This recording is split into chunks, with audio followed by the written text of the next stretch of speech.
Hey guys! Tonight we slip into sandals and walk a crooked path through the Greek hills.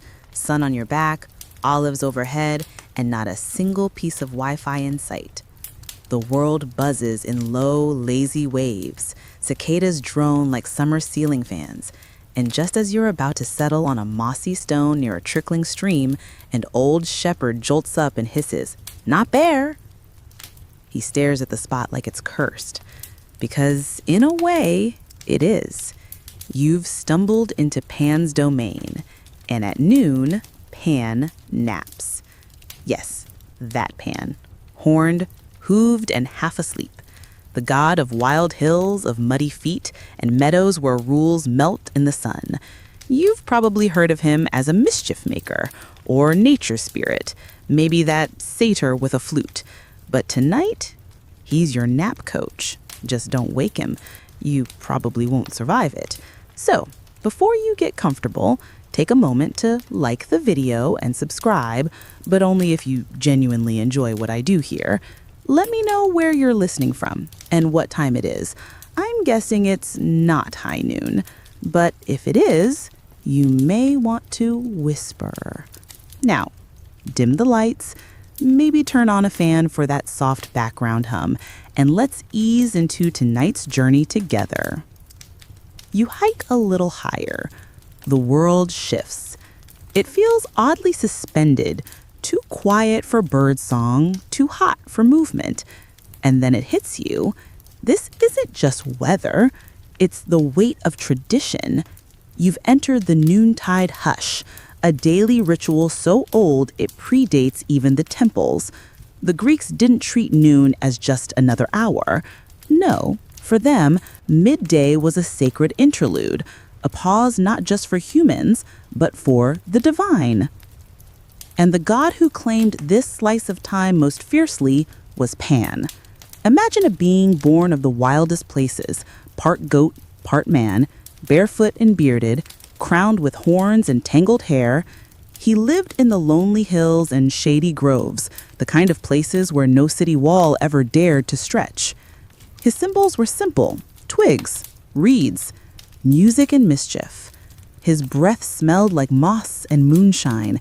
His laugh could charm nymphs or chase off armies.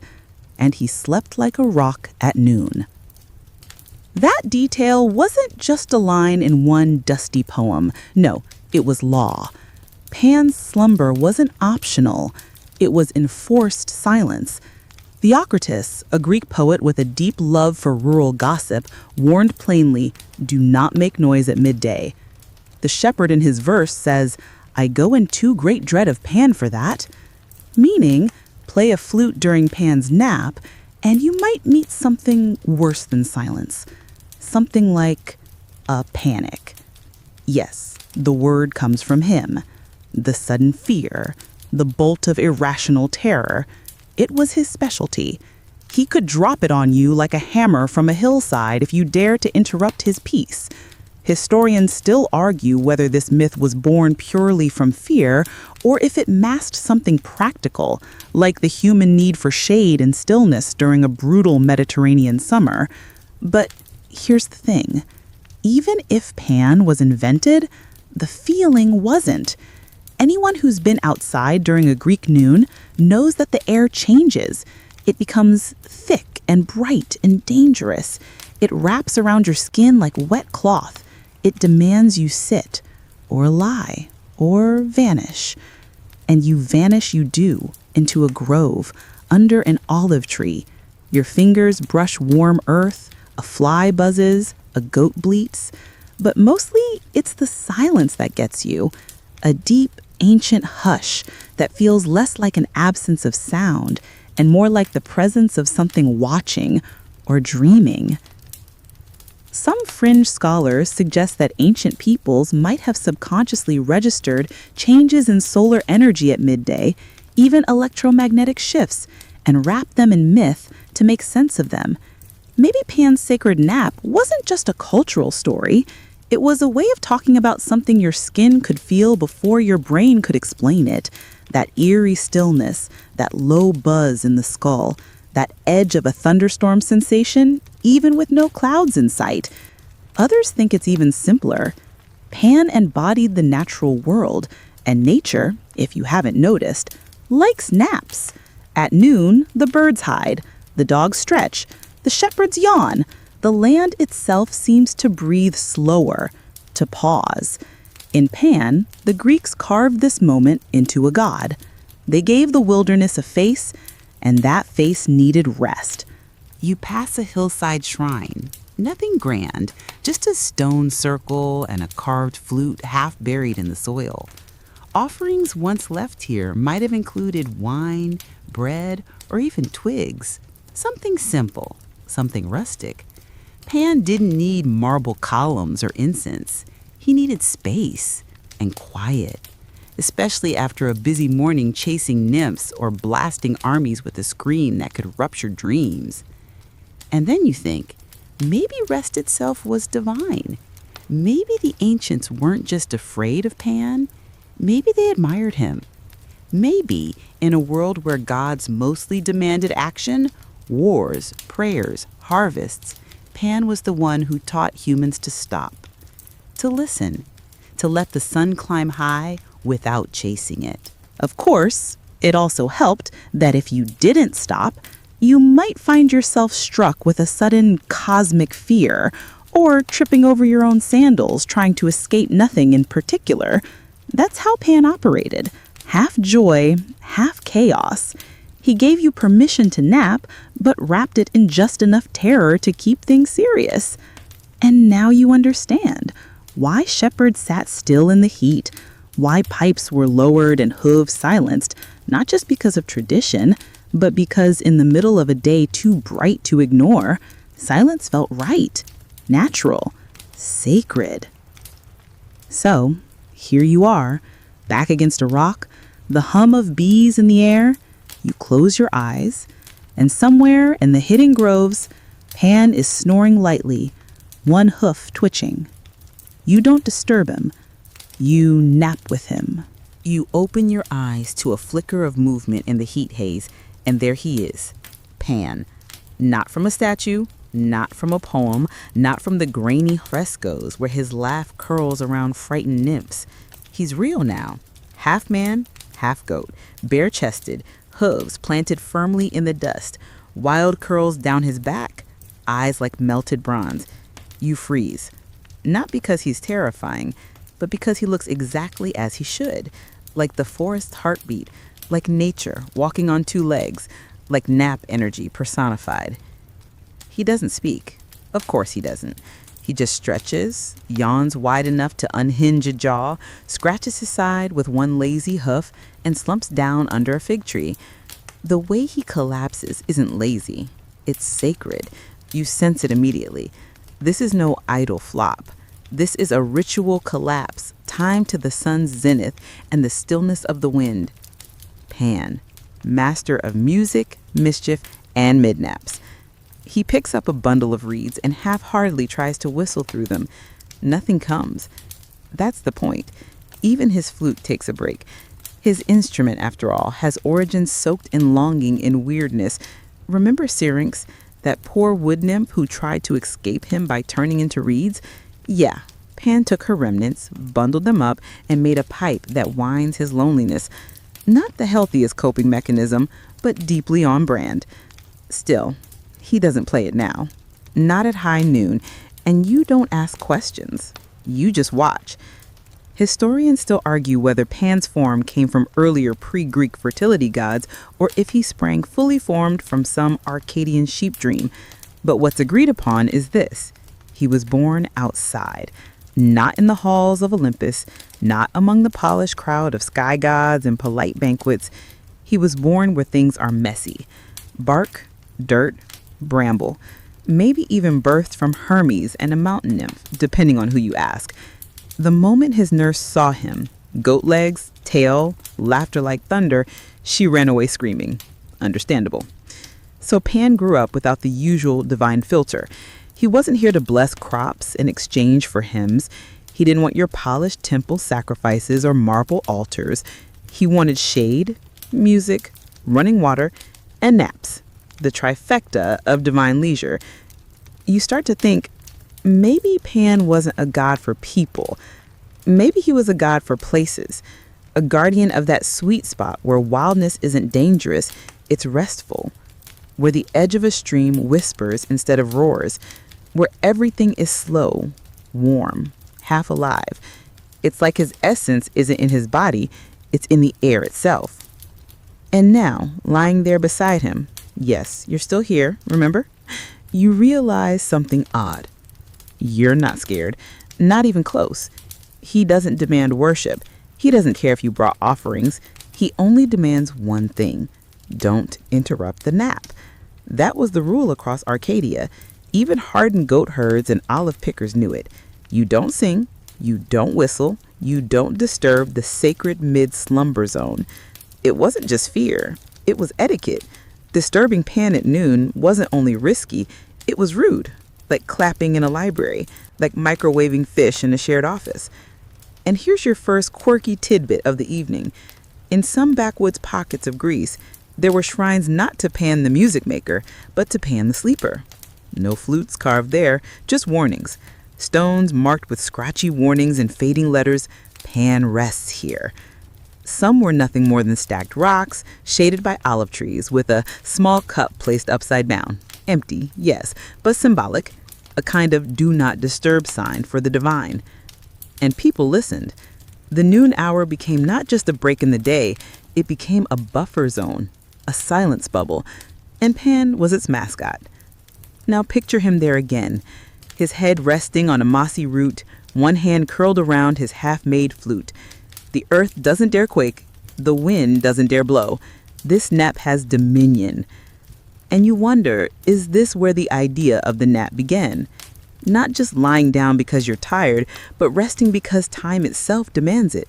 The sun overhead like a blinking metronome, the air shimmering, the animals melting into stillness, and in the center of it all, a god who made stillness cool.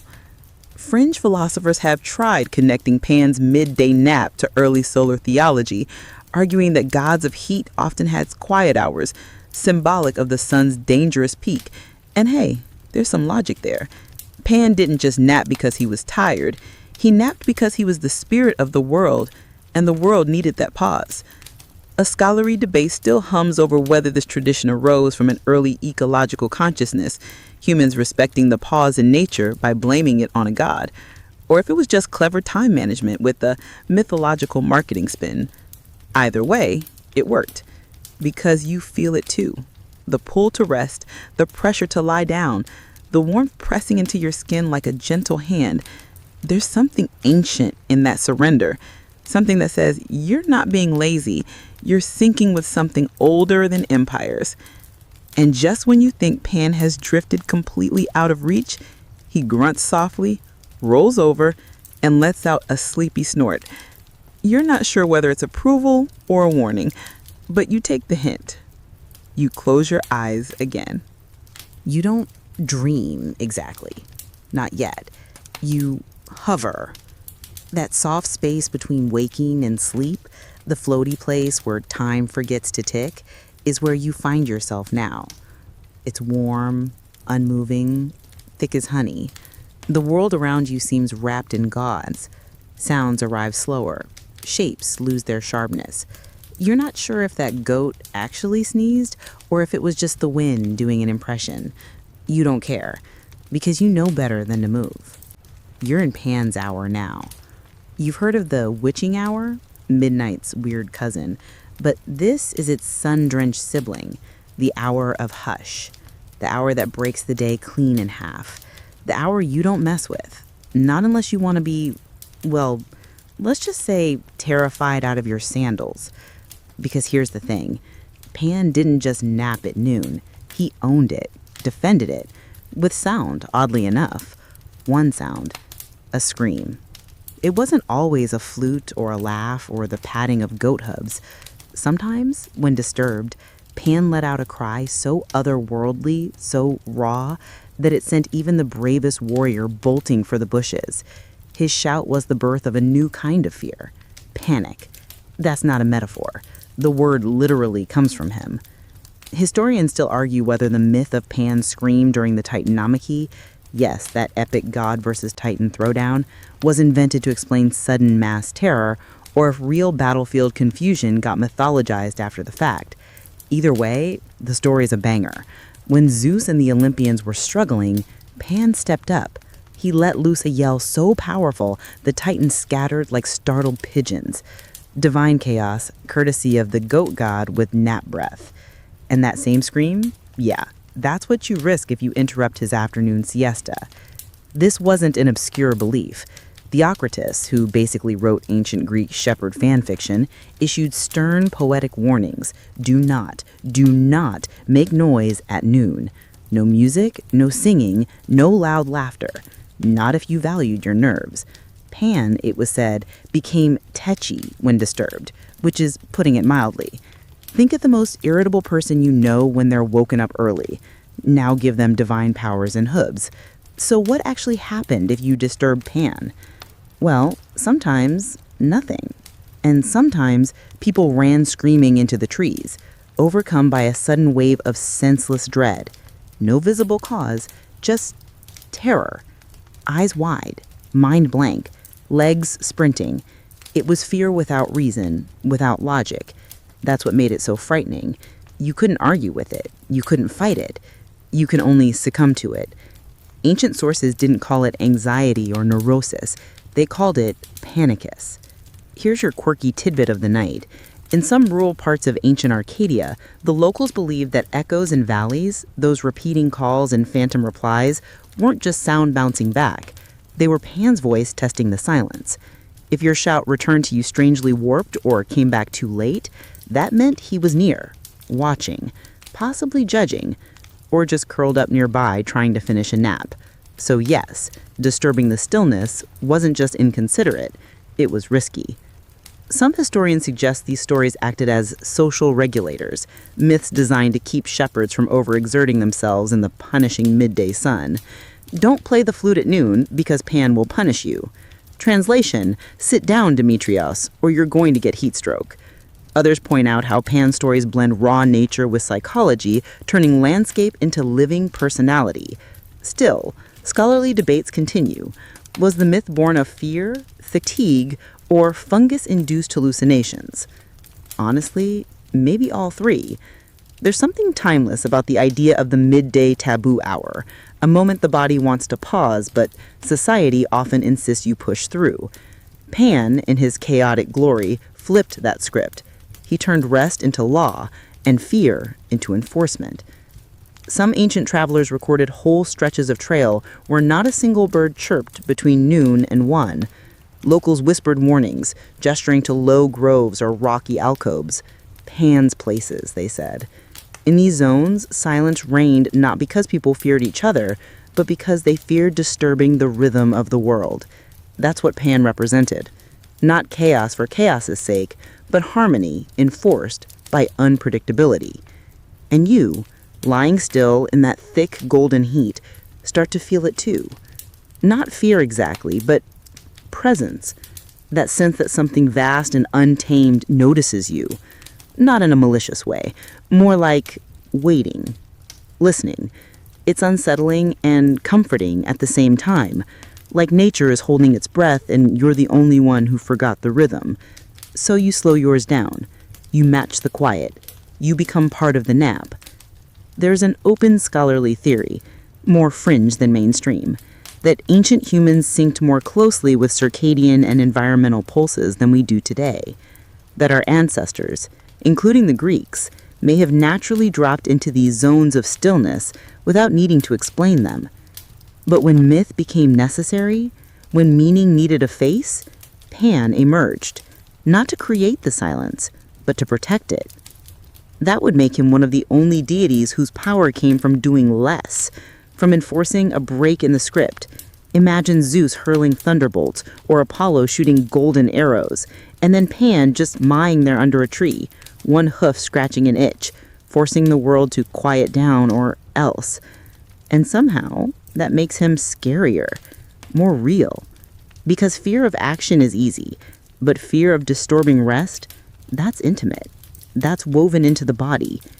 It's why even babies cry differently when woken abruptly.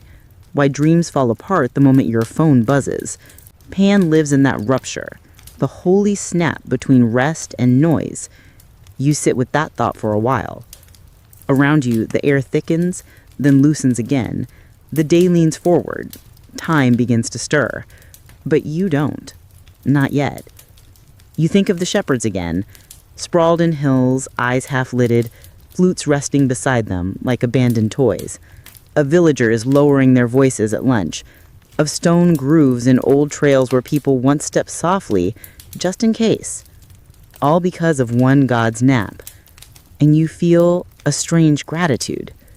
For the hush, for the rules, for the reminder that even chaos gods demand peace and quiet sometimes. You exhale slowly. Pan is still asleep. And so are you, just on the edge of waking. You wake not with a start, but with a kind of ripple, like a breeze brushing the surface of a sunlit pond. You're not sure what stirs you first, the light, the silence, or the absence, because something or someone is gone. Pan. He's no longer beside the tree where he had sprawled like a shaggy question mark. No hoofprints, no whistle from the syrinx, just a lingering hush that clings to the branches like smoke. But even though the god has slipped away, the air still remembers him. You feel it, like static, like the hum of a room just after music stops.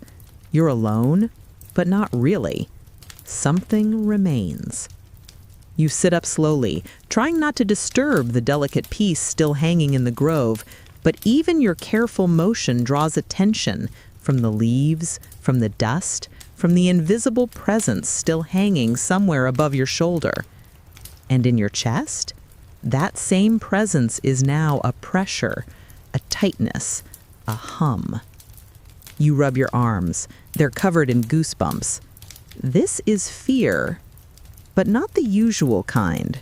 Not the practical kind that says, hey, maybe don't climb that rickety ladder. This is the other kind, the kind with no reason, no trigger. It's not fear of anything. It just is. And if you've ever walked alone on a country road and suddenly felt like someone was watching, you've met this feeling before. This is panic. And yes, it's named after him. Pan didn't just own the nap, he invented the scream that made silence sacred. He carved his name into the very structure of fear itself, not with blood or thunder, but with atmosphere. His terror was sudden, contagious, and completely without logic, and that made it unstoppable. The Greeks gave us the word panikos for a reason. It wasn't a metaphor, it was a diagnosis. Sudden dread in the woods? Pan. Soldiers breaking rank without warning? Pan. That jolt in your gut when you hear a noise you can't explain? Also Pan. One of the oldest stories tells of Pan during the Titanomachy, when the Olympians went head-to-head with the primordial Titans, while the big-name gods threw lightning and lava. Pan stood on a cliffside, lifted his head, and let loose a scream so piercing that it echoed off every mountain in Greece. The Titans, immense, immortal, and basically the embodiment of natural disasters, ran. They didn't just retreat, they fled, like deer, like mice, like mortals. Historians still debate whether this myth was a symbolic retelling of battlefield psychology, explaining mass hysteria before anyone had invented Freud, or if it was a post-fact rationalization for why a clearly inferior force somehow won a divine war. Either way, the story stuck, and so did the fear. Pan's power wasn't fire or fury, it was dysregulation, a short-circuiting of the mind, a reminder that even gods didn't always make sense. And for a being born of the wilderness, it tracked. Nature, after all, isn't always pretty. Sometimes it's confusing, brutal, illogical. Fear, like a storm, doesn't need a reason. It just needs a moment. You feel a shiver again. Not cold. Recognition. Pan is the space between understanding and instinct. You remember Syrinx now, don't you? The wood nymph who fled from him, praying to the river gods to help her escape? Her answer was transformation. She was turned into reeds, long, hollow stalks growing by the shore. Pan reached her too late, and in his grief, or maybe his obsession, he gathered those reeds, cut them into varying lengths, and created the instrument now synonymous with him, the panpipes, or syrinx, named for the one who got away. Here's your quirky footnote of the night. Some ancient versions say that Pan couldn't tell which reed she had become, so he used all of them. His music then was literally haunted, crafted from confusion and loss. Every note he played was part lament, part desire, part resignation. Imagine if your ex turned your last voicemail into a ringtone and then used it to lure strangers through the woods. That's kind of the vibe. Some say that's why the syrinx sounds both peaceful and eerie, depending on when it's played. At dawn, it charms. At dusk, it aches. And at noon, it's silent. Because noon is the time of sacred pause, and the pipes, like everything else, must rest. But Pan didn't always rest willingly. There are stories, fewer, whispered, and strange, where Pan is awake at noon, not joyful, not playful, agitated, restless. These tales are told by shepherds who came too close, who ignored the hush, who laughed too loudly, or whistled, or dared to play their own flute while Pan lay nearby. They say his eyes opened all at once, no blink, no yawn, just open, glowing. And then came the scream. It wasn't always audible. Sometimes it hit the chest like pressure. Sometimes it blurred the edge of the world. Trees looked taller, the sun harsher, faces unfamiliar. You ran not because you knew why, but because you knew you must. Even today, deep in parts of rural Greece, there are elders who warn children not to shout at midday. They say, "It's Pan's time. He needs it more than you do." Historians argue about whether these warnings were just heat stroke prevention masquerading as theology. Maybe they were, but isn't it strange how a myth can keep generations safe from dehydration and exhaustion just as well as a medical lecture? Pan's scream kept people alive, not by saving them, but by pausing them. And sometimes that's more powerful. Now let's talk Olympus. Pan was never fully welcome there. The other gods wore robes and wore politics. They dined on decorum. Pan wore twigs. He walked barefoot. He laughed too loudly and fell asleep during formal banquets. According to one lesser-known tale, Hermes once tried to give Pan a makeover, bathed him, combed him, dressed him in gold-threaded linen, and brought him to the Olympian court. The gods stared. Some laughed, a few clapped, but no one invited him back. He wasn't divine in the approved way. He didn't fit into their heavenly hierarchy, and honestly, he didn't care to. He had the hills, the streams, the echo chambers of mountains. While Zeus held dominion over storms and justice, Pan ruled over stillness and suddenness, over reeds and roots, over the moment just before you lose your nerve. And that made him dangerous.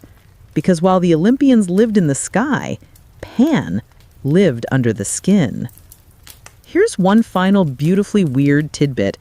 In Roman times, there were groves where villagers left notes for Pan, not prayers, not offerings, apologies.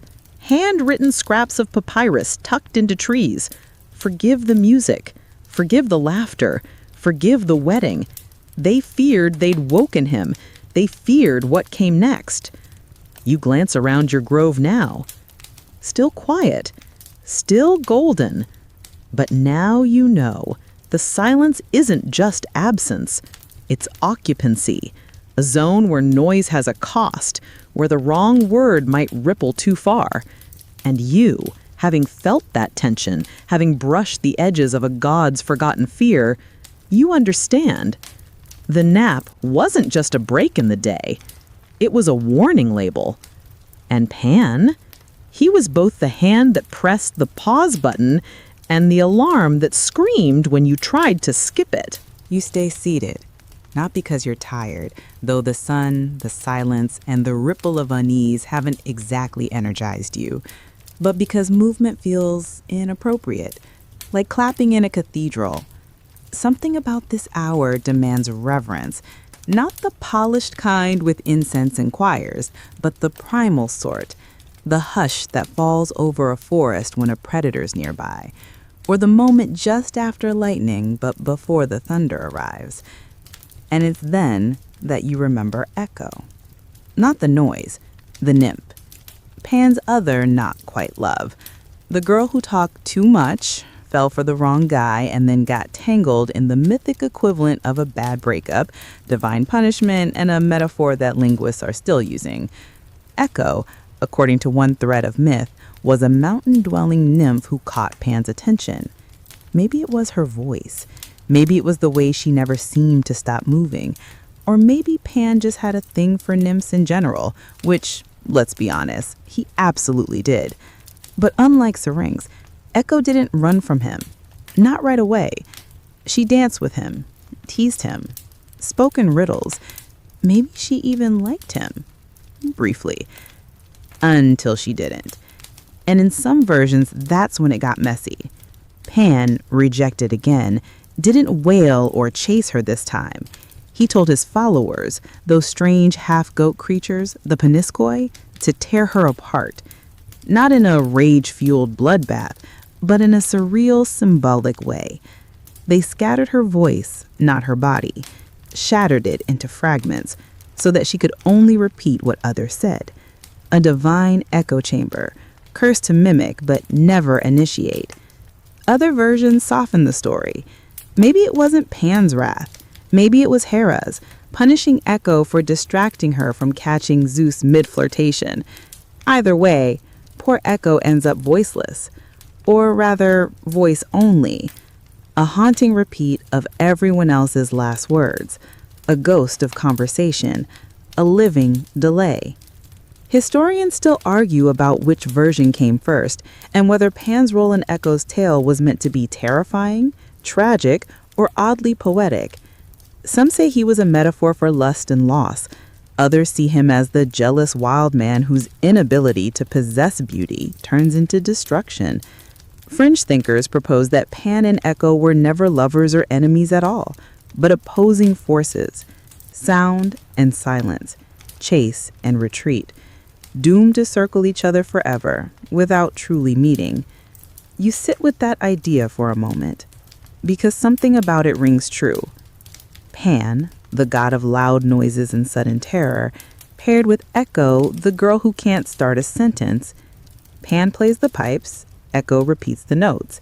It's a broken duet, and somehow deeply human. We've all felt that, haven't we? That sense that your voice isn't heard, that you're just repeating what's expected, that the world around you is full of gods with flutes and feelings, but no real interest in listening. Echo's story isn't just sad, it's familiar, especially when you think about how her voice lives on embedded in the landscape. You shot across a canyon, and what comes back? You. Delayed, fragmented, powerless. It's haunting because it's true. And here's your quirky tidbit for the night. In parts of ancient Greece, there were caves where people believed Echo actually lived. Visitors would stand in the center, whisper wishes, and wait to hear their own voices spiral back. Some even left coins or bits of fabric, offerings to the Echo itself, not to be granted a wish, but to be acknowledged, heard, reflected. Pan, on the other hand, didn't reflect. He acted, he chased, he demanded, he piped. But he also mourned. That's something many forget. In certain variations, after Echo was gone, whether torn apart or simply faded, Pan wandered, aimlessly, flute in hand, music low and aimless. The man who once startled gods into fleeing now sat alone by rivers playing songs no one answered. It's hard to picture Pan sad. His mythology is full of running, chasing, chaos. But that's the thing about naps, isn't it? They slow even the wildest hearts. They force pause. They make space for something most gods aren't allowed to show: regret. That's what echo represents. Regret, carved into sound. You wonder, what would Pan say if he could speak without flute or scream? Would he apologize? Would he whisper her name into the reeds again, trying to bring her back? Or would he just lie down, curl beneath an olive tree, and hope the silence wouldn't echo this time? Fringe classicists argue that Echo's story isn't just a cautionary tale about divine punishment. It's about listening, about the cost of not hearing each other clearly, about repetition without connection. The fact that Echo can only reflect, never reply, is what dooms her. And Pan, in his own way, suffers the same fate. He performs, he pipes, but no one really talks with him. He's a god of reaction, not conversation, which makes their stories overlap like shadows. One is too loud, one is too silent. Both are alone. And you?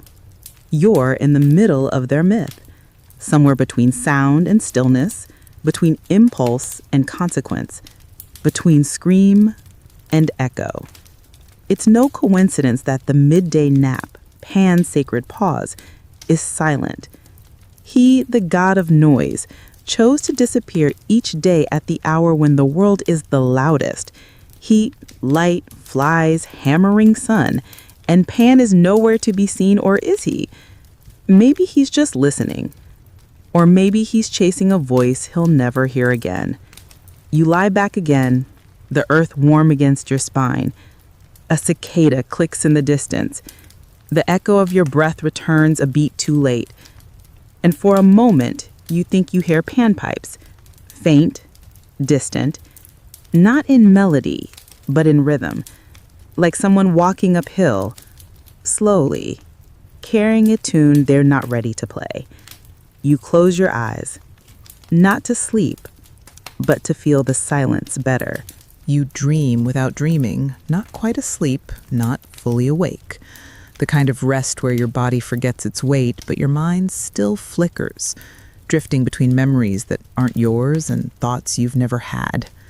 Somewhere in that twilight haze, the heat folds around you like a second skin, and you begin to understand what the ancients feared and revered. Because now, you've reached the 6th hour. Not just noon, not just lunch break or the top of the sundial. No, this moment has a name that echoes through centuries: Hour Sexta, the sacred 6th hour of the Roman day. And for reasons that go beyond temperature and tired feet, people stopped speaking, stopped moving, stopped challenging fate. This was Pan's hour, but it was also the empire's. Romans, you may know, divided their daylight into 12 chunks, equal portions from sunrise to sunset, no matter the season. That meant the 6th hour always sat dead center, like a hinge holding the day's weight. Around this time, things got strange. The world grew quiet. The streets thinned. Market stalls slowed their bark. Even the gossipy fountains seemed to hush their spray. You walk, lightly now, through a Roman town baked to sandstone by the sun. The clay tiles on rooftops radiate heat like coals. Fabric curtains sway in doorways, motionless but glowing. A dog pants beside an urn. Somewhere, a scribe dips his stylus in ink, then stops, mid-thought, mid-sentence, because the ink has gone gummy from the warmth. And inside every home? Beds, blankets, cushions on floors. People surrendering, not in laziness, but in wisdom. Because the meridian heat wasn't just uncomfortable, it was sacred. Here's your historical tidbit. The midday pause wasn't a luxury, it was necessity. Roman soldiers, no strangers to brutality and endurance, were often given breaks during the Hour Sexta to prevent sunstroke. Workers knew better than to challenge Apollo's fiercest hours, and even the emperors built shaded courtyards not for feasts or flattery, but for napping. Yes, emperors napped. In fact, one of Rome's most infamous leaders, Caligula, was known for his elaborate midday rituals. He'd recline on chilled marble, demand cold rosewater mists, and listen to flutes while pretending to rest. Sometimes he did sleep. Sometimes he faked it, just to see who dared breathe too loud. And it wasn't just Rome. Across ancient cultures, from the Egyptian delta to the Iberian hills, there was a shared understanding. The sixth hour belonged to the body, to surrender, to stillness, and if you were careless, to something darker. Because yes, this was also when people saw things. Scholars debate whether it was dehydration, sleep deprivation, or divine visitation. But stories from Greece, Rome, and Mesopotamia all contain eerie warnings about what could appear at noon. A shimmering figure on the horizon, a voice calling your name, a shadow moving against the sun. You didn't look. You didn't answer. You closed your eyes. And there, tucked beneath all this historical consensus, is Pan, again, curled like a question mark in the roots of Mediterranean myth. He didn't force naps because he loved laziness. He demanded silence because reality thinned during the Hour Sexta. This is where things get even weirder. You ready? There's a Christian echo, too. In the Gospel of Mark, it says, "And when the sixth hour had come, there was darkness over the whole land until the ninth hour." That's not just poetic timing. That's Jesus, hanging on the cross, surrounded by silence and cosmic disruption, exactly at the sixth hour. The world paused. The sky dimmed. Reality folded in on itself. The nap hour became a threshold. So was Pan still present then, hiding in the shadows of Calvary, whispering from behind the olive trees? Historians won't say, but mystics do. They believe the sixth hour marks a veil, thin, shimmering, momentarily open. You nap not just to restore, but to retreat, to avoid what walks through that opening. You feel your own limbs grow heavier now, not from fear, but from understanding. The sixth hour wasn't built for productivity. It was built for passage. Quirky side note, Roman graffiti from Pompeii includes jokes about sleeping through the Hour Sexta and waking up to find your sandals stolen. Even back then, there were pranksters. One scratch note reads, "Lucius dreams of glory. He wakes to find a goat in his bed." So the nap wasn't always respected, but it was known, honored, practiced. Whether you were a shepherd, a senator, or a slave, noon meant rest. Not because you were weak, but because you were wise enough to stop. And this habit, this beautiful, civilized surrender, didn't die with the empire. It survived, evolved, became the siesta. Yes, that word you now associate with Spanish courtyards and fluttering fans has roots in the Latin sexta hora. It passed from monks to farmers, from palaces to villages, and became a daily rhythm so deeply embedded that even modern clocks can't quite kill it. In fact, studies show that in siesta practicing regions, heart attack rates are lower, stress levels dip, and life expectancy nudges upward. Your body doesn't just enjoy the nap, it thrives on it. Some scientists call it chronobiological alignment. Pan just called it Tuesday. And here's your fringe theory of the hour. Some historians believe the entire medieval monastic schedule was built around the sacred pause of the 6th hour. Bells rang not just for prayer, but for protection from heat, from fatigue, from unseen things. Nap as a shield, siesta as an exorcism. You open your eyes. The Roman town is gone. So is the grove. But the silence remains. And the warmth. That eternal, heavy, sleep-scented warmth.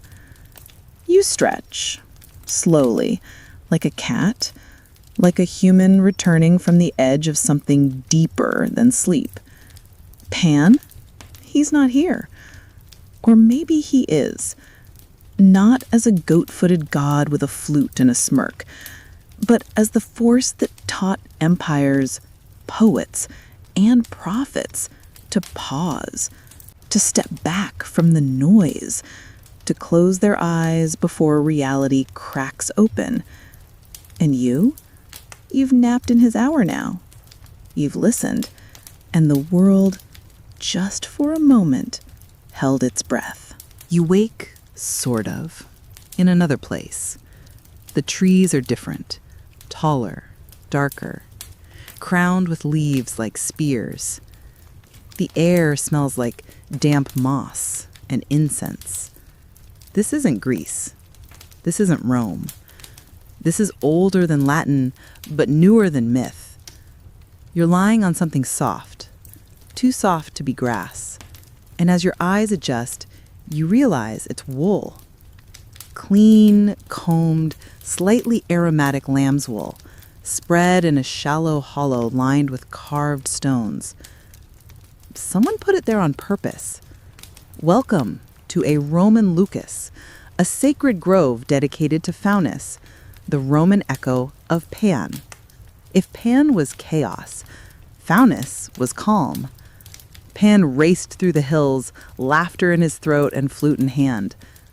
Faunus, though, watched. He didn't chase nymphs so much as waited for dreams. Where Pan startled, Faunus soothed. He didn't just nap. He listened through sleep. And for those brave or desperate enough, he might even speak back. Romans didn't just honor Faunus. They consulted him, not with prayers, but with pillows. They'd seek out his groves, usually hidden away from cities, nestled in valleys where the air went still. There, they'd sleep, right on the earth, sometimes with a lambskin between them and the soil. They called it incubatio, the practice of lying in a holy place to receive a divine dream. Think of it as spiritual dreaming, but old school. No sound bowls, no guided apps, just stillness, breath, and faith. You're lying in one of those groves now. A stream trickles nearby. Leaves tremble, but not from wind. The light, golden and thick as honey, makes everything look slow. You close your eyes and feel them open inside your head. It begins. Faunus didn't offer tidy visions. No glowing signs, no celestial teleprompters. His dreams came in symbols. A red ox, a river bending backward, a woman with bark for skin. Romans took these riddles seriously.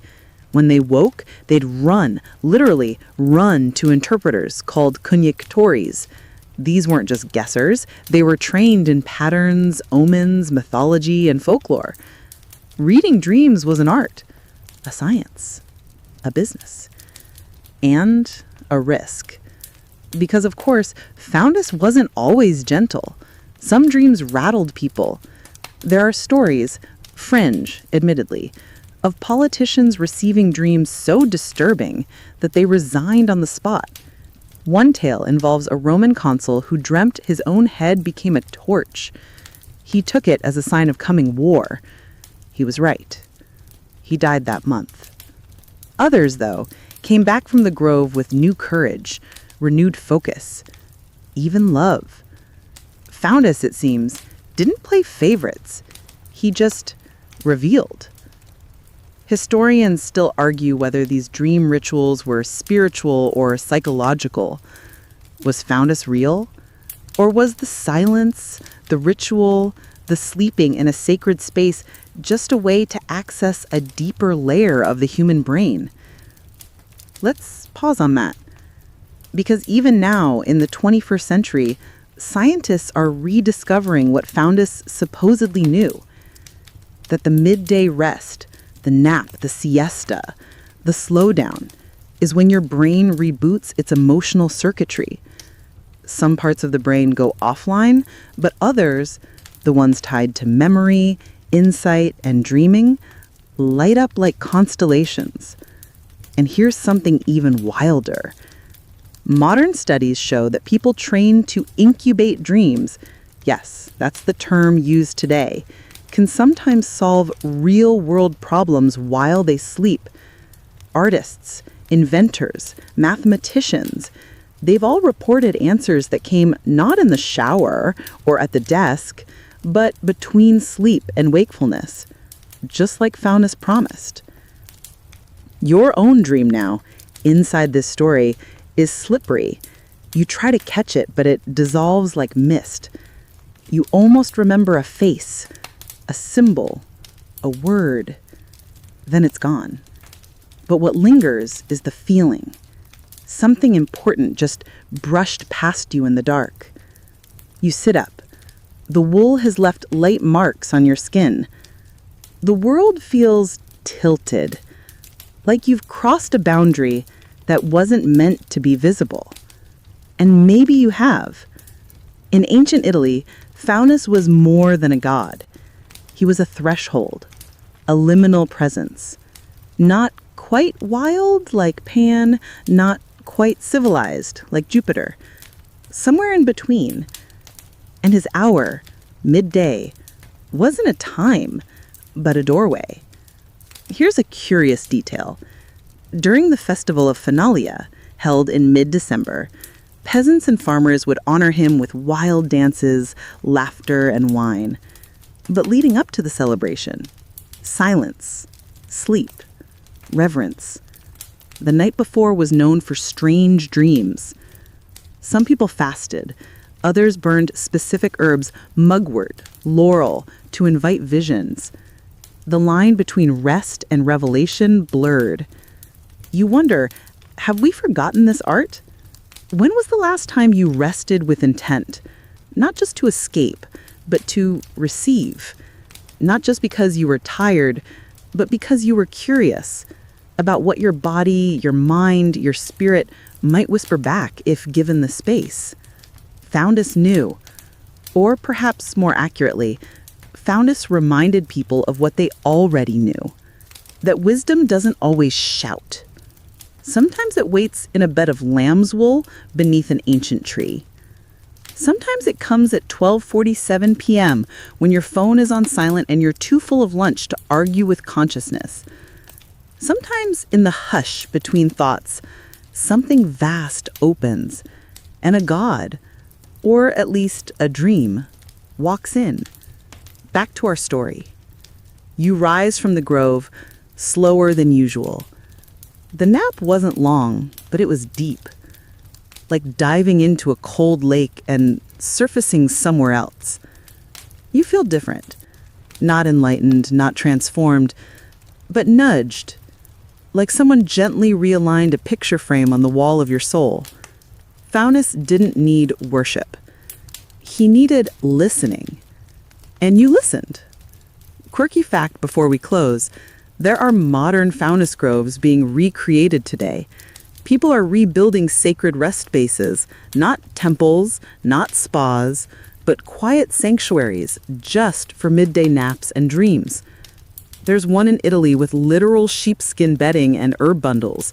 Visitors lie in silence, ask a question, and wait. No Wi-Fi, no clocks, just wool and wondering. So, if you're ever in a rush, if the day feels too sharp, Too bright, too loud. Consider Faunus, not as a figure with horns and riddles, but as an ancient whisper inside your modern fatigue. The nap, it turns out, might be less about laziness and more about legacy. You walk now, away from the grove, barefoot still. The sun remains high, but it feels gentler. You're not sure if Faunus answered your question, but you are sure he heard it. And that, sometimes, is enough. You're walking now, not far from the grove where fun is hummed beneath the surface of your nap, but through a different kind of heat. This one is drier, flatter, organized. The hills have leveled out, the trees give way to columns, and sandals slap against marble. You've arrived in Rome proper, and here, under the dome of empire, even time has structure. The sun is high, too high. People vanish from the streets. Market stalls close. Bakers step away from ovens. The city breathes in and then stops. This is the Hour Sexta, the 6th hour after sunrise. For Romans, it's when the day turns molten, and more importantly, it's when you are meant to rest. You may not know this, but our word siesta comes directly from this ancient hour. Sexta morphed into cesta in Old Spanish, and then into the siesta we know today. But its roots are here, in the Roman obsession with timing everything. Sundials stood like silent priests in courtyards, casting verdicts on labor and leisure. And when that narrow shadow reached the halfway point, it meant two things: don't eat too much, and lie down before the heat takes you out. Romans took it seriously. The 6th hour wasn't just for naps, it was sacred. Laws were debated before it, deals were struck after it, but around the 6th hour, the city held its breath. Let's get you inside. You find a domus, an upper-class home tucked behind carved gates. The floor is mosaic, the air smells of lavender and crushed mint. A servant draws heavy curtains, the sunlight dies into gold. Now you recline, as Romans did, on a low couch angled toward the breeze. This isn't just leisure, it's infrastructure. Wealthy homes were built to support the 6th hour nap. Cool atriums, shaded peristyles, even the architecture bends toward stillness. But it wasn't only the rich who observed it. Farmers in the fields, laborers at the port, even soldiers on the march had pause baked into their rhythm. Midday was both a mercy and a mandate. Sweat dries, muscles unknot, and dreams creep in sideways. Here's your mainstream historical fact. Records from Roman military camps show that rest was scheduled, not optional. Soldiers marched in morning bursts, then halted under shade, sometimes even setting up temporary tents for shade just to sleep during the 6th hour. It wasn't laziness, it was logistics. Exhausted soldiers don't win battles, and napping isn't a weakness, it's a weapon of endurance. And now your quirky tidbit. Emperor Augustus, yes, the same guy on statues with his arm forever pointing nobly at clouds, was a napper, a proud, unapologetic, daily napper. He would disappear into a private chamber and demand silence, so total that guards once scolded a dove for cooing too loudly near his window. And if that doesn't make you respect naps more, consider this. Some of the most powerful decisions in Roman law and diplomacy were made by men fresh from a midday doze. But you're not Augustus, you're you, still lying on a cool cushion, still drifting. And something strange happens. Your body relaxes, but your mind sharpens. Your thoughts stop sprinting and begin floating. Images drift through, some memories, some fiction, some blend. This is the territory between wakefulness and dreaming called hypnagogia. Scientists today study it like it's a newly discovered continent. Artists swear by it. Salvador Dali used to hold a spoon above a metal plate while sitting in a chair. The moment he nodded off, the spoon would fall and clang, waking him in time to scribble down whatever dream flare had just sparked. You don't need a spoon. You've got sexta. Historians still debate whether this cultural rest was medical or mythic. Some argue it was simply a response to Mediterranean heat. Others say it was tied to the spiritual quiet of midday, an hour associated with prayer, prophecy, and eventually, in Christian monastic life, with temptation and testing. Acedia, the Noonday Demon, haunted monks later, but its roots, they may lie here, in Rome, when time stood still and people let their thoughts roam freely. You stir. Outside, the city begins to twitch again. You hear carts rolling, footsteps, a distant splash from a fountain. The 6th hour is passing. Time resumes, and with it, the noise, the errands, the endless errands. But something's changed in you. You feel oiled, like a creaky hinge given grace. You realize now why Pan and Faunus mattered, not just because they embodied sleep or dreams, but because they gave permission to rest, to retreat, to recharge. Here's what most people forget. Ancient Rome didn't value nonstop productivity. It valued pace. There was a rhythm to their day. Labor, food, rest, thought, work again. Compare that to your inbox, your algorithm, your endless scroll. Modern life runs on the 7th hour, the 8th hour, the 9th hour. Rome knew better. And so did you. Back on your feet, you head toward the forum. People are back, the sun slants, shadows lengthen, and you realize that if you squint just right, that the architecture of this empire wasn't just stone, it was space. Space to breathe, space to think, space to stop. We've forgotten that. We shame stoneness now, call it laziness or worse, unproductive. But Romans, they built it into the clock. The 6th hour wasn't a break. It was a return to self, to silence, to that in-between place where Faunus might whisper and Pan might pass through. So the next time your body begs for a pause around noon, remember Augustus. Remember the soldier and the senator, both lying down beneath the same sun, trusting that nothing truly important happens when you're too tired to notice. And maybe, just maybe, close your eyes, just for a little while. You're wandering now through shadows not cast by trees, but by cathedrals. Gone are the marble villas of Rome. Gone is the sun-drenched grove of Faunus. Instead, you find yourself in a cobblestone square, somewhere in medieval Europe, though the exact city seems to shift as you blink. It's the Middle Ages now, and Pan? He's vanished. Or has he? You see his face in the strangest places, on gargoyles, on woodcuts, in the flicker of a torch reflected on damp stone walls. His horns curl just a bit too perfectly. His grin is sly, not warm. He's no longer a sleepy trickster of the woods. He's the devil. And that, dear wanderer, is no accident. You're now witnessing a mythological mugshot. Pan, the goat-legged god of naps, of flutes, of panic, has been recast. And this time, he's wearing brimstone. It didn't happen overnight. For centuries, Christians wrestled with how to make sense of pagan gods. Some were sanitized, renamed, or quietly forgotten. Others, like Pan, were too vivid, too beloved, too sticky to erase. So instead, they were demonized, literally. Mainstream historical fact: by the 4th and 5th centuries CE, Christian writers like Jerome and Augustine began referring to pagan deities not just as false idols, but as demons.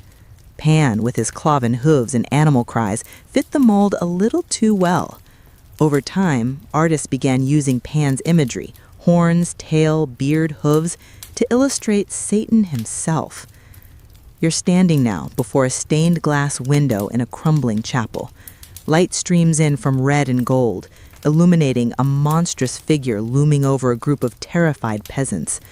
And though no label identifies him, you know those legs. You've walked beside them in Arcadia. You've heard his flute. That's Pan. Rewritten. Demonized. The transformation wasn't just theological, it was deeply psychological. Sleep and dreams, the very tools of Pan and Faunus, became suspicious. Medieval monks began to distrust what came to them during rest. Visions? Possibly divine, possibly demonic. And that ambiguity made rest itself risky. Here's your quirky tidbit. In some 12th century monastic rules, monks were forbidden from lying flat during naps lest they become too comfortable and invite improper dreams. Some even slept sitting upright with wooden blocks around their necks to keep them from slumping into slumber. Imagine a nap with a posture correction penalty. But let's dig deeper. Why was Pan, the god of lazy afternoons and flirtatious panic, so threatening to the rising Christian order? Because Pan was the embodiment of freedom. He belonged to no city, no temple, no code. He roamed, he played, he slept when he pleased. That kind of autonomy was dangerous in a world increasingly built on order, obedience, and hierarchy. Better to turn Pan into a warning than let him remain a symbol of rebellion. And so the nap, once sacred, became suspect. You find yourself now in a monastery courtyard, the sun directly overhead. It should be the 6th hour. It should be quiet. But instead, there's activity, chores, chanting. Rest is allowed, but closely regulated. And beneath that discipline lies a fear of idleness, of temptation, of the devil in the details of drowsiness. This is where the noonday nap begins to splinter into two meanings. For some, like peasants and workers, it remains practical. The sun is hot, the body needs rest. But for others, especially in the intellectual and religious elite, sleep becomes a battleground. Historians still argue whether this demonization of Pan influenced the broader cultural suspicion of leisure. Did Christianity inherit the Greek virtue of moderation and simply extend it to sleep? Or did the Church's battle against paganism uniquely taint the nap with spiritual risk? One thing's certain, the image of Pan, once laughing under a fig tree, now lurks in the background of cautionary tales. Temptation wears a flute, sin comes during sleep, and the god of naps now guards the gates of hell. But let's not get too grim, because even here, even in the shadows, Pan remains playful. You spot him in folk traditions, in the harvest festivals where people still wear horns and dance in circles, in lullabies that mimic the rhythm of a reed flute, in stories told by firelight about creatures of the woods who punish the arrogant and reward the kind. The truth is, myths don't die. They adapt. And Pan, he napped through his own damnation and woke up somewhere new. You follow the thread forward, out of the chapel, across the fields, into the late Renaissance, where a new breeze stirs. But before we leave the Middle Ages behind completely, pause here. In this moment, in this space, where sleep was feared and Pan was vilified, you see something fascinating. The human need for rest didn't disappear. It just went underground. Hidden in cloisters, whispered in stories, practiced in stolen moments behind locked doors. Even the monks, for all their discipline, still closed their eyes at noon. They just didn't call it Pan's hour anymore. They called it vigilance, or contemplation, or simply a moment of silence. But you know better. You know who still waits in the warmth. You know whose flute plays just at the edge of hearing. And if you're brave enough to listen, through the noise, the bells, the sermons, you might still hear it. The world may have changed his name, twisted his image, even burned his shrines. But Pan still naps. And no one, not even history, can fully wake him. You've entered the monastery now, not as a guest, but as a ghost. You pass unseen through cloisters and chapels, feeling the hush of stone and scripture settle into your bones. The air smells like wax and old pages. A bell tolls somewhere far off, deep and slow. It's midday. Again. But this time, the nap is missing. Instead, something else prowls these quiet halls. You drift into a narrow cell. A monk is inside, cloaked in wool, hunched over a parchment. He's not praying, he's not reading, he's struggling. His quill hangs loose in his fingers, his eyes flick toward the high window where the sun has turned everything to white. His breathing is uneven. He sighs. He slumps. He sighs again. This, dear listener, is not laziness. This is acedia. Acedia, pronounced roughly acedia, was one of the great spiritual enemies of the medieval world. Some called it the Noonday Demon. Some called it a sin. Others, a sickness. But almost everyone agreed it showed up right around the time you most wanted to lie down. It begins as restlessness, then guilt, then despair. The monk in front of you shifts again, glances toward the hallway, and then buries his face in his hands. His body is exhausted. His soul? Numb. Mainstream historical fact? Acedia was first fully described by the Desert Fathers, early Christian monks living in the Egyptian wilderness in the 4th century. They noticed that without worldly distractions, something darker came creeping during the middle of the day. Evagrius Ponticus, one of the first Christian ascetics to catalog the demon's tactics, called acedia the most oppressive of all the demons. It attacked during the 6th hour. It whispered, "Why bother?" But here's the odd part. Acedia wasn't just about fatigue. It was about a collapse of purpose, a psychic unraveling, a sense that nothing mattered. It wasn't simply being tired. It was an attack on meaning itself. The monks feared it because it often arrived when everything else was quiet. Just like you, lying still at noon, acedia found people in the pause. It didn't knock. It slipped under the door. So they fought it with structure, bells, psalms, chores, anything to keep from doing nothing. The 6th hour became dangerous territory. Nap too long and you risked apathy. Sleep too soundly and you might miss your spiritual vigilance. Quirky tidbit? Some monks reportedly tied ropes from their wrists to the door handles of their cells to force themselves to stay seated and focused during prayer, lest acedia tempt them to wander outside and, accidentally, fall asleep in the herb garden. Imagine trying to nap with one arm tied to a spiritual guilt alarm.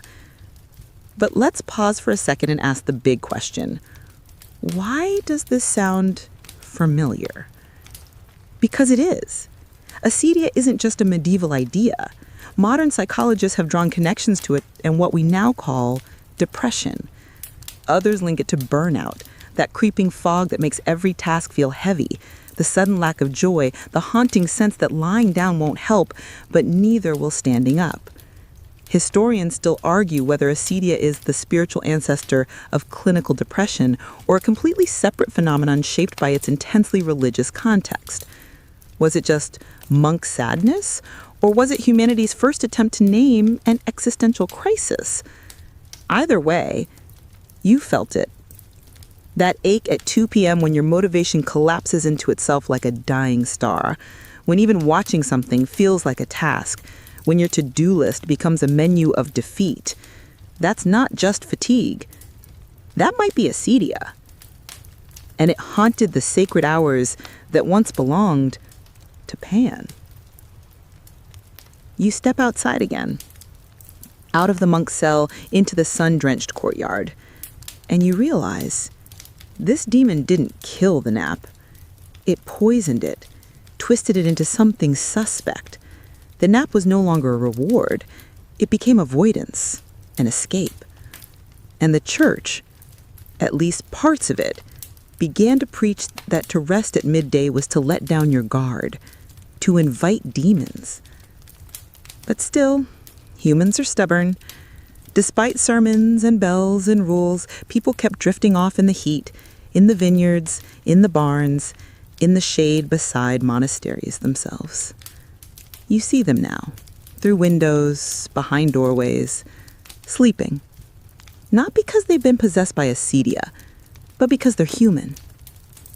You walk on, past monks sweeping cloisters, past dees buzzing over warm stones, past pages fluttering in the breeze. And something occurs to you. Maybe rest was never the problem. Maybe guilt was. After all, why fear something so deeply embedded in the body? Why treat the need to pause as a moral failure? Pan didn't. Faunus didn't. Even Augustus didn't. But the church during these centuries often did. And so began the long medieval dance with rest. Regulate it, judge it, fear it, but never quite kill it. Because beneath all the guilt and all the demons and all the chants, one truth remained. The body wants what the body wants. And sometimes it wants to lie down. So the next time you feel that strange blend of exhaustion and guilt around midday, ask yourself, is this weakness? Or is this the Noonday Demon whispering lies? Maybe it's neither. Maybe it's just you. Still learning what Pan already knew. Still chasing permission. To rest. Without fear, without shame, without tying your wrist to the door. You're walking now through narrow stone streets, the kind that weave unpredictably between sun-bleached buildings and iron balconies draped in vines. The heat is thick, syrupy. It clings to your skin. You wipe your brow. No breeze, no footsteps, no voices. The air has gone still, as if the entire town has pressed pause. It's early afternoon in southern Italy, and something here isn't quite right. Shutters are drawn. Doors are locked. The cobbled streets, normally alive with clattering plates, scooters, and gossip, are quiet. The cats are gone. Even the birds seem hesitant to sing. You've stepped into controra. Controra, they say, is a time when reality softens. It's not just the hour of rest, it's the hour of boundaries dissolving. Somewhere between noon and 3, depending on who you ask. And if you ask locals, they won't just call it a nap window. They'll whisper it, like a warning. Mainstream historical fact, controra is a well-documented tradition in parts of southern Italy, especially in Calabria, Apulia, Basilicata, and Sicily. It has ancient roots in Roman customs, where the siesta was encouraged during the hottest part of the day. But in Italy, especially in more rural or old world regions, the siesta took on a darker, more mysterious edge. You walk beneath an archway and feel it, the sudden drop in temperature, the unnatural silence. A linen curtain shifts behind a shuttered window. You're not sure if someone is watching or if the window simply breathed. Controra, you learn, isn't just about resting, it's about hiding. According to folk traditions, it's the time of day when spirits, especially the restless dead, are said to roam. The anima del controra aren't evil in the Hollywood sense. They're quieter, sadder. They're said to be the souls of people who died without closure, without prayers, or without justice. They rise during the heat, when the veil between worlds thins. They drift, searching. They whisper. Quirky tidbit. In some parts of Sicily, people place bowls of water with a pinch of salt on windowsills during controra, not to keep ghosts out, but to give them something to drink. Hospitality, even for the invisible, is serious business here. You step into a shaded courtyard. The stone is cool under your sandals. On a bench, someone naps with a wide-brim hat covering their face. Nearby, a wooden door creaks slightly, though no wind moves. the world feels paused, not abandoned, just paused. The locals take controra seriously. Shops close, phones are muted, grandmothers whisper to grandchildren to keep their voices low, not because people are resting, but because it's better not to disturb the hour. And beneath this respect for silence lies something older than Christian ritual. Something goat-legged. Pan might not be named here, but you feel him. The tradition smells of his mischief, his domain, his rhythm. Historians still argue whether controra is a direct descendant of Pan's Sacred Midday Silence or a convergence of Roman practicality and medieval superstition. Some say it's purely environmental, an adaptation to the crushing Mediterranean sun. Others believe it's a spiritual holdover, a behavioral fossil from paganism's golden age. Whatever its source, the result is clear. The nap is protected, feared, revered. But unlike the cheerful siesta of Spain or the regulated riposo of modern Italy's north, controra carries a supernatural charge. It's not about sleep, it's about survival, about not tempting fate, about keeping inside until the heat and whatever else rides it has passed. You pause in front of a stone cottage. Inside, a woman snoozes in a rocking chair, a fan purring beside her. Her rosary beads hang loose in her hand, her foot rocking in rhythm with the creaking wood. In the back room, a candle flickers, not from draft, but from something unseen. This is not just rest, it's ritual. The idea of the dangerous midday hour exists in many cultures. In ancient Greece, Pan's hour was sacred, his nap, not to be disturbed.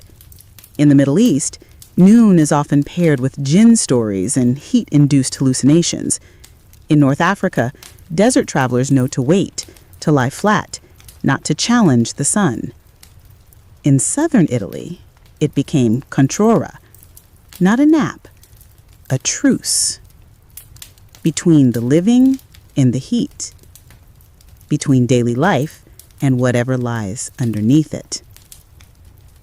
You continue walking, past dusty fig trees and bougainvillea spilling over fences. A rooster crows, not once, but 3 times, as if confused by the silence. Far off, a church bell begins to ring. One tone, then another. The hour is ending. Controra is lifting. And like a switch flipped, life returns. Doors open, voices rise, a scooter zips past, its driver squinting in the light. The spell has broken, but it always returns. Tomorrow, same time, same hush. So what does this have to do with Pan? Everything. Because this sacred interruption in the day, this communal hush, this mysterious, instinctual retreat, it's his legacy. No, his name is not spoken, but the rhythm remains. The nap persists, not as indulgence, but as boundary, as warning, as wisdom. Pan, who once punished those who broke his silence, may no longer thunder through the hills, but the world still listens, at least in places like this. And you realize looking around, the nap survived even when the god did not. The fear may have changed names, the stories may have evolved, but the instinct, the need to pause, to withdraw, to respect the midday power, that never went away. It just changed its face. You reach the edge of the village and glance back. A woman is opening her shutters. A boy races down the alley barefoot. A radio begins to play something cheerful. But beneath all of it, a faint shadow lingers. The shadow of an hour kept sacred. An hour ruled, once upon a time, by a god with cloven heat and a pipe in his hand. So next time you find yourself drifting off after lunch, remember this. You're not lazy. You're not avoiding life. You're obeying something old, something primal, something with a smile you can't see and a warning you can feel. The hour may have changed, but Pan still naps, and he expects you to respect that. You're in the dirt now, literal dirt, not metaphorical, not poetic. Your knees press into the warm crust of a medieval field somewhere in Europe. Let's say France, but it could just as easily be Bavaria or the Welsh borderlands or a slice of sunburned Tuscany. All that matters is that you're here, sometime in the 14th century, and the only thing louder than the hum of bees is the pounding in your temples from bending over sheaves of wheat all morning. You are tired, deeply, eternally tired. And then, just above the sound of your own pulse, comes the bell. Not the towering clang of a cathedral, not even a proper village bell. Just a dull, metallic note from a nearby farmhouse. Maybe a pan struck against stone. But you know what it means. Everyone does. Stop. Not forever, not even for long, but long enough to exhale, to uncurl your spine, to sit in the dappled shade of the same olive tree your great-grandfather probably died under, to close your eyes without punishment. Because like it or not, this is rest hour. And for a brief, miraculous moment, no one can take that from you. Mainstream historical fact. Contrary to the modern fantasy of non-stop medieval toil, most agricultural communities observed natural work rhythms that included midday breaks. Monastic records, field manuals, and peasant calendars often show rest periods during the hottest hours of the day, especially between June and September, when the sun bore down like an angry landlord. You find the nearest patch of shade and collapse. Your legs twitch slightly from overuse. A flask of sour ale rolls out of your satchel, and you take a sip so bitter it clears your sinuses. Your fingers are stained with earth, and your thoughts are stitched together with nothing more than hunger and heat. Still, you rest, because you have to. You rest because the body has limits, and the land, though sacred, is indifferent to your fatigue. But also, maybe, because something older than the land once whispered to your ancestors that noon belonged to the gods. Or at the very least, to a god with the horns of a goat and a heart tuned to the rhythms of sunlight and shadow. Pan may have never visited this part of Europe, not by name anyway. But his legacy, his midday silence, his demand for pause, and his barely concealed smirk at the audacity of mortals to work through nature's warning, lingers here, like a story half remembered. You stretch, slowly, muscles protesting like rusty hinges. And then, because your mother always said to do it this way, you pull a crumb of bread from your pouch and toss it behind you. Just a bit. Not for the birds. Quirky tidbit. In some parts of medieval Europe, there was a quiet tradition of field offerings. Before resting, peasants would leave behind crumbs, drops of water, or even muttered words to appease land spirits. These weren't always full-blown rituals, more like habits, ingrained gestures from a time when people still remembered the woods had rules and watchers. Historians still argue whether these superstitions were survivals of pre-Christian beliefs, localized folklore, or simply harmless expressions of rural imagination.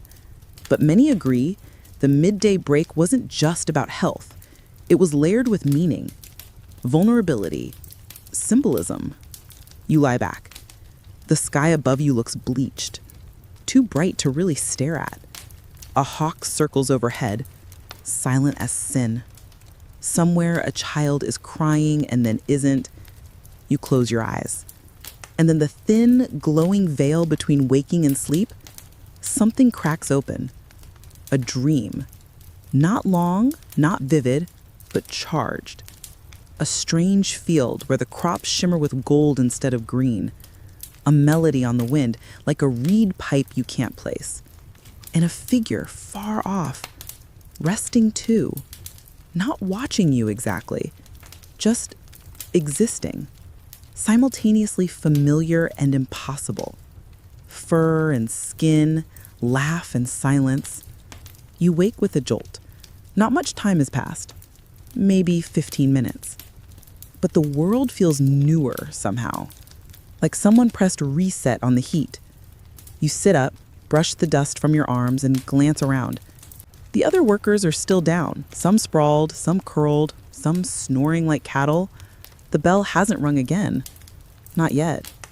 You have time. Just enough.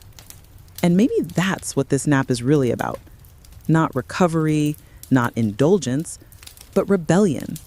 A soft one, a small one. A whispered no to the tyranny of time, to the rise of towns with their clocks and councils, to the coming world where every moment would be measured, bought, and sold. Because in this moment, in this dirt, in this sun, in this nap, you are free. And here's where the tale tightens. By the late Middle Ages, the noonday pause began to shift.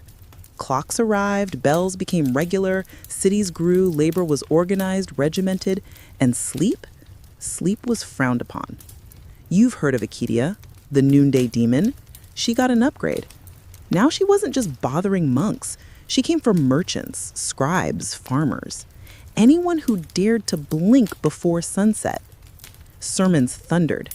Idleness breeds temptation. Guilds warned apprentices not to sleep in public. Rest was no longer holy. It was unproductive, dangerous, undignified. Yet in the fields, beneath trees, on cloistered benches, people still napped, still broke the day, still remembered that there was a time, however long ago, when the gods themselves paused at noon. Maybe they still do. Maybe you just did. You're indoors now, but barely. A crooked wooden roof sags over your head. Its planks are sun-dried and termite-nibbled, but they hold. For now, dust dances in a column of light slicing down from a hole in the shingles. You're not rich enough for tiles and too proud to beg the landlord for repairs again. But you've got this, your corner, your cot, your hour. It's the 16th century now, or maybe early 17th. Time has marched forward, just as you feared. The world outside has changed. You live near a small town, and that town has something your father's never seen, a mechanical clock, mounted in the public square, ringing out hours with obnoxious precision. Everyone hears it. Everyone notices, even if they pretend not to. You used to nap after lunch. Now you check the clock first, not because you want to, but because you must. That's the new rhythm. Mainstream historical fact, by the 1500s, mechanical clocks began spreading through European cities and towns.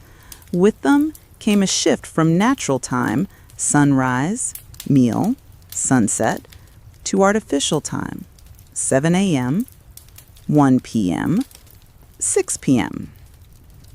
Labor and rest schedules tightened. Factories weren't widespread yet, but craft guilds, schools, and churches all increasingly scheduled life down to the quarter hour. You sit on your straw mattress, boots still dusty, tunic damp from work. Your stomach is full, but not quite. A crust of bread, a sliver of onion. The rest goes to your boy. He's outside chasing chickens barefoot and hollering like a demon. But inside, the house is still.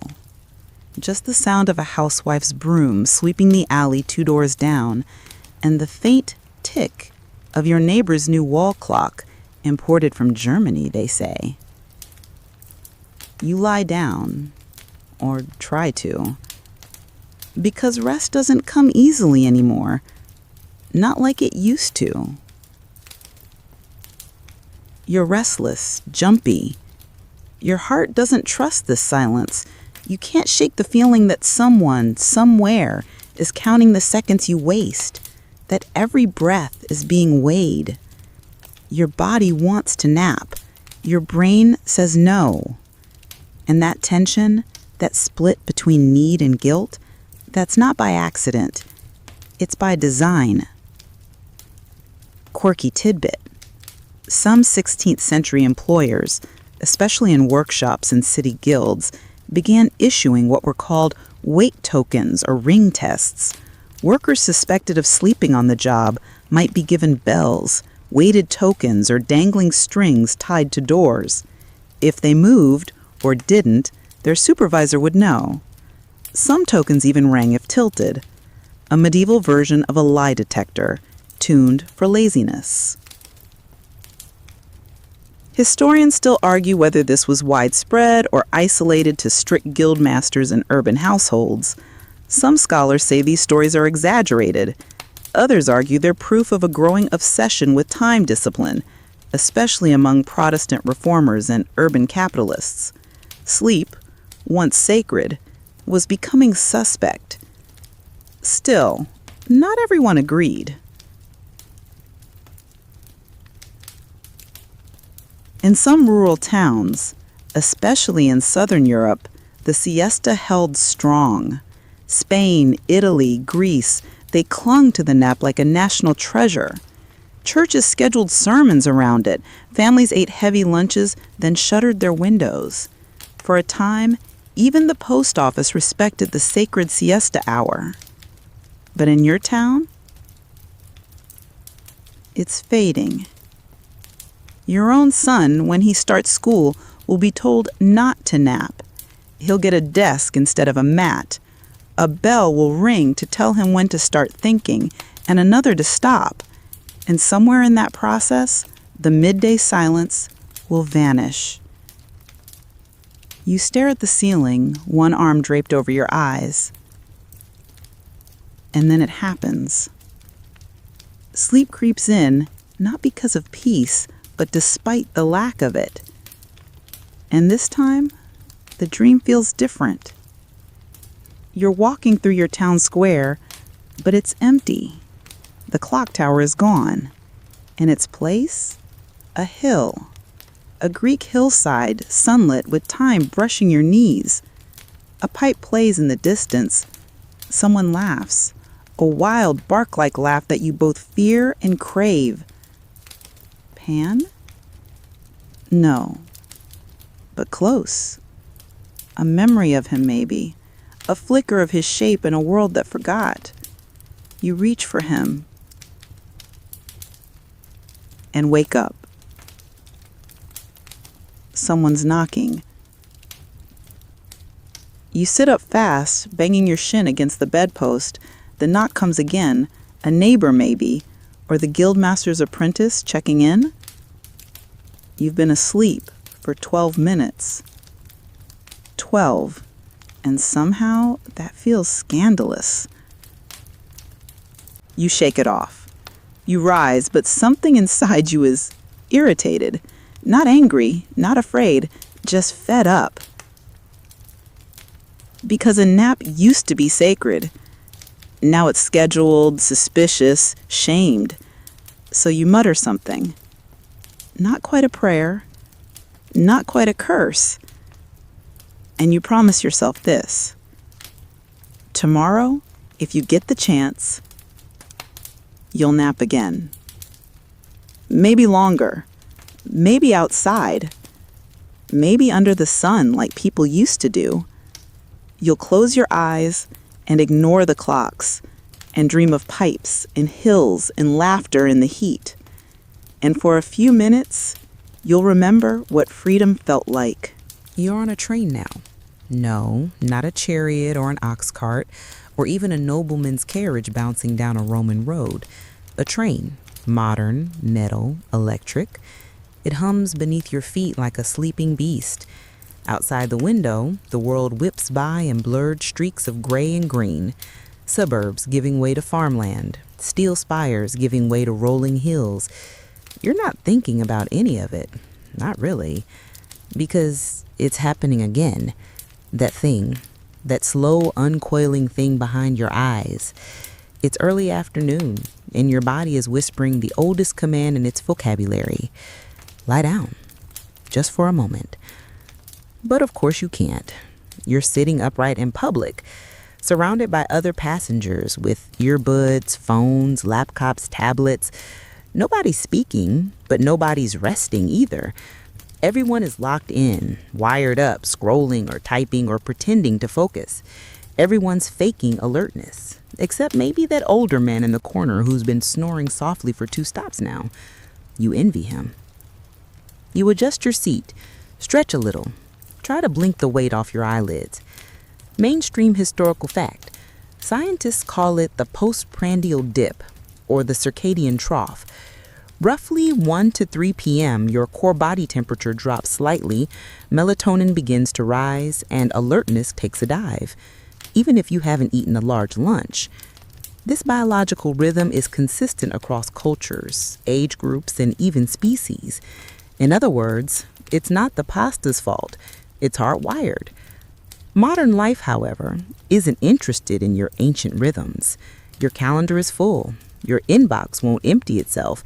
And the little productivity demon on your shoulder reminds you that someone, somewhere, is using this exact moment to get ahead. You shift your gaze to your reflection in the train window. You look exhausted, but that's okay, right? Everyone is exhausted. That's just adulthood now. Still, your mind wanders. You imagine stepping off the train and walking, not toward your next meeting, but into the woods, up a hill, through rustling brush until you reach an olive tree. There's sunlight, warm on your skin, a flat rock just big enough to lie on, and somewhere, soft and faint, the notes of a panpipe curling through the air like wind. That's the dream, the ancestral dream. You blink hard and look back down at your screen. Nothing has changed. A spreadsheet full of numbers, deadlines stacked like bricks, notifications tugging at the corner of your vision. But your body doesn't care. It remembers. Quirky tidbit. In the 1990s, NASA conducted studies on pilot fatigue and performance. They found that a 26-minute nap improved alertness by 54% and performance by 34%. This wasn't news to the ancient world, but in modern times, it took rocket scientists to convince managers that sleep might not be sloth. Some corporations got the memo. Silicon Valley, Tokyo, even parts of Europe began experimenting with nap pods, meditation rooms, and flexible hours. Google installed darkened nap booths. Spanish banks encouraged micro siestas. But for most of us, office workers, delivery drivers, nurses, teachers, sleep at work still carries stigma. Lazy, unprofessional, indulgent. Historians still argue whether this slow re-embrace of the nap is a genuine return to balance or just another tool of capitalist optimization. Is the corporate nap room a sign of progress or a bribe to keep you grinding longer? You glance around the train again. One woman is scrolling TikTok. Another is rubbing her temples. A child is curled against their parent, already asleep. You wonder how long before they too learn that rest is something to be earned rather than allowed. You sigh and lean your head back.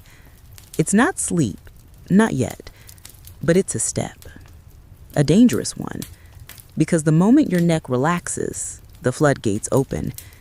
The dreamscape creeps back in, silent and soft. You're not on a train anymore. You're in a different place, a Mediterranean slope. Yellow grass crunches under your sandals. Bees hum. Someone is cooking something with garlic and figs. You hear laughter, wild and barking. And then, emerging from the trees, him, Pan. He doesn't say anything. He just raises a goatish eyebrow, gestures to the grass beside him, and flops down with a grunt. You join him. Of course you do. Because this is the only place where your mind unclenches, your breath slows, and your ribs stop feeling like jail bars. And just when the nap begins, when your soul starts to float, you're yanked back by the speaker. This is your conductor speaking. We'll be arriving in 10 minutes. The dream shatters. You sit up. You rub your eyes, pretend you weren't dozing, and reach for your bag. You missed nothing and everything. Because here's the cruel truth. The nap didn't die because it stopped working. It died because the world redefined worth. In the industrial era, people became cogs. Machines didn't need naps. So shouldn't workers. In schools, children were trained to sit still, stay alert, and power through fatigue. In offices, meetings ruled the day. In media, hustle became virtue. And yet people still doze on trains, in parked cars, in bathroom stalls, on lunch breaks, during Zoom calls. The body rebels, quietly. It remembers hills and flutes and the golden pause between labor and exhaustion. You step off the train, squinting into the afternoon sun. Somewhere in your chest, a longing tugs. You want more than caffeine. You want stillness. You want a nap not stolen, but sacred. So tonight, maybe you'll do it right. You'll close your eyes without guilt. You'll let the hum of traffic replace the flute. You'll imagine olive branches above you, dirt beneath you, and a goat-footed guide keeping watch. Not judging, not scolding, just resting beside you. Maybe he's been waiting. Maybe you've always known the way back. You're back in the hills now. But this time, you're not imagining. You're not remembering or theorizing or pulling up a research article. You're just here, barefoot on the warm earth, skin kissed by afternoon light, eyes half closed as the breeze moves over you like a lullaby. There's no laptop, no meeting, no pressure to explain your yawn. Just breath, just stillness, just Pan. Because this is where the path has led, not just through fields and myths and monasteries, but through laboratories, MRI machines, corporate offices and ancient groves, through fear and rebellion and philosophy, and now, finally, through science. Mainstream historical fact. Sleep scientists today have mapped the ideal nap.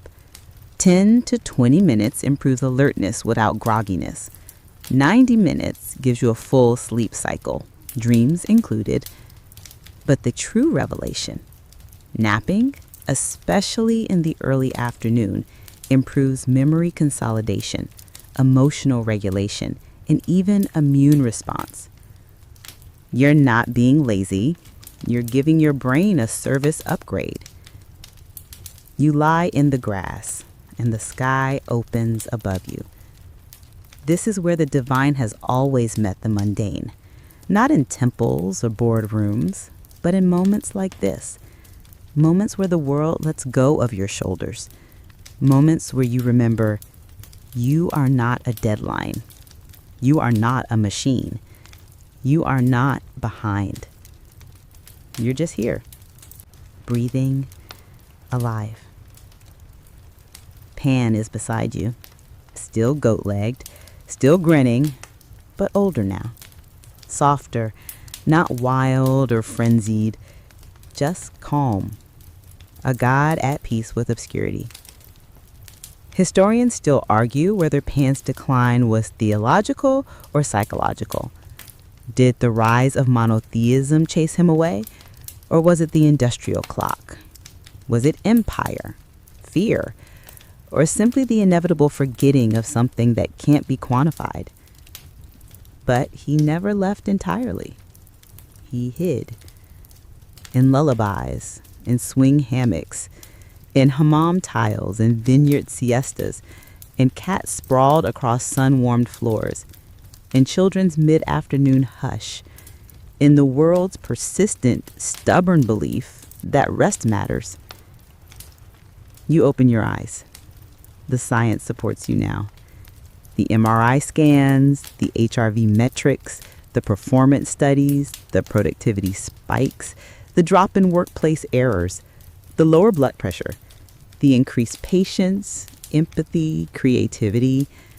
But somehow, that's the least interesting part. Because Pan doesn't need to prove himself anymore. He doesn't need bar graphs or bullet points. He has you. Here. soft breathing, half awake, and wholly yourself. Quirky tidbit. In 2020, Spain declared that the siesta had become a cultural intangible asset worthy of preservation. Not a luxury, not a joke, a heritage, one worthy of festivals, poetry, and government funding. That's right, naps now have political advocates, and somewhere you just know Pan is laughing into his beard. You don't move. You don't need to. Because the nap was never just about sleep. It was about trust. To close your eyes in a dangerous world is to declare, I am safe here. To stop when others push on is to believe, I am enough. To listen to the pull inside you is to say, I remember who I was before the world forgot me. So maybe tonight, when the kids are finally in bed, when the emails are quiet, when the dishes are done, you'll curl up, not in exhaustion, but in peace. You'll reclaim something ancient. You'll hear the faintest breath of pipe music. You'll think of hills and goats and gods who nap instead of rule. And as the last bit of light slides down your wall, you'll smile. Because now, you know. Pan wasn't just the god of wild places. He was the guardian of rest, the keeper of the golden hour, the master of the afternoon nap. And maybe, just maybe, so are you. And now, as the story settles like dust in a sunbeam, let yourself drift even deeper into stillness. You've wandered long today, through myths and meadows, temples and theories, laughter and longing. The world outside may still buzz, still flash, still demand, but here, now, you carved out something rare. A pause, a breath, a sacred gap in the noise. Feel your shoulders soften. Let your jaw unclench. Notice how your heartbeat has slowed without permission, how your thoughts are drifting like reeds down a gentle stream. Maybe you didn't expect a story about naps to become a story about remembering yourself. But here we are, with eyes a little heavier and a soul a little lighter. The hills are fading now, their edges melting into sleep. Pan has tucked away his flute, the bees have quieted, the olives hang still in the trees, fat with peace. And you're ready. Ready to rest, not just because you're tired, but because you are worthy of rest. No guilt, no rush, just quiet. So go ahead. Think. Drift. Float down that golden river of hush. We'll be here again next time. Pan might even save you a spot. Sweet dreams.